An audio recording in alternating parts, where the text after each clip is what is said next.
इधर द्वापर का अंत था, इधर द्वापर का अंत था और कलयुग की बारी थी। जब कलयुग आया है तो चारों तरफ अधर्म ही अधर्म दिखाई दे रहा है।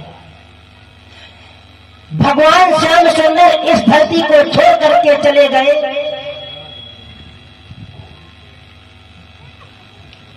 धरती को छोड़ करके चले गए। इधर अर्जुन का घमंड भी चूर कर दिया, गोपिकाएं भीलों ने लूट ली।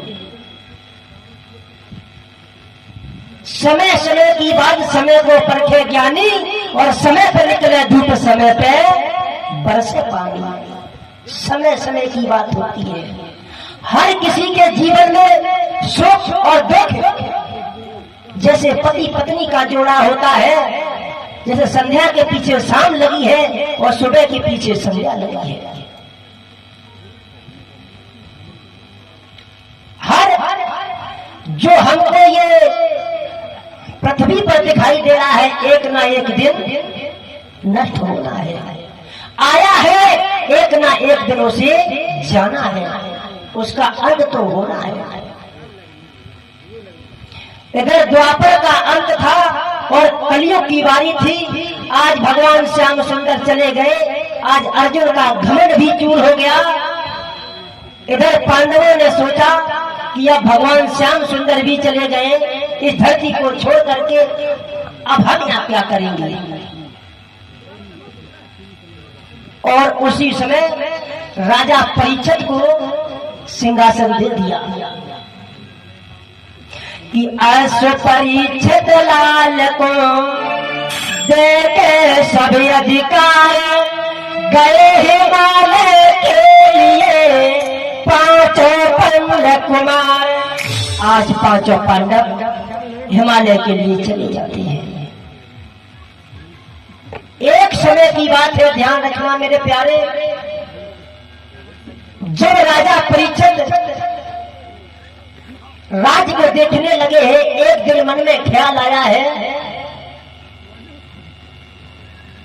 हमारे बाबाओं के राज्य में जनता कैसे रहती थी, हमारी प्रजा कैसे रहती थी, और हमारे राज्य में देखते हैं चलकर के। मेरे प्यारे, उसी समय राजन परीक्षित ने भ्रमण करने के लिए चल दिए। जब भ्रमण करने के लिए वहां से चले हैं राजन परीक्षित, तो घोड़ा पर सवार हुए जंगल में पहुंचे। शिकार खेलते खेलते शाम हो गई और उधर से लौट रहे थे।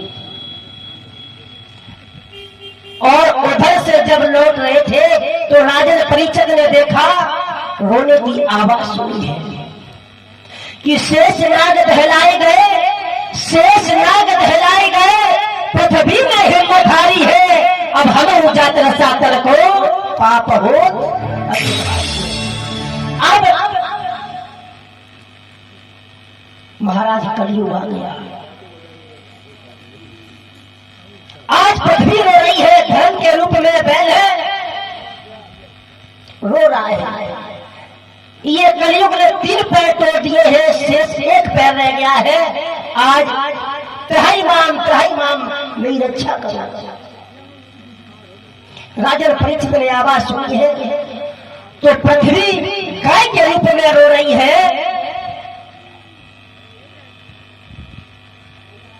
गाय के रूप में रो रही है, मेरी रक्षा करो। जैसे ही राजन परीक्षित ने आवाज को सुना तो उसी समय राजन परीक्षित वहां पर खड़े हो गए। जब खड़े हो गए हैं तो वो गाय रो रही है, मेरे भैया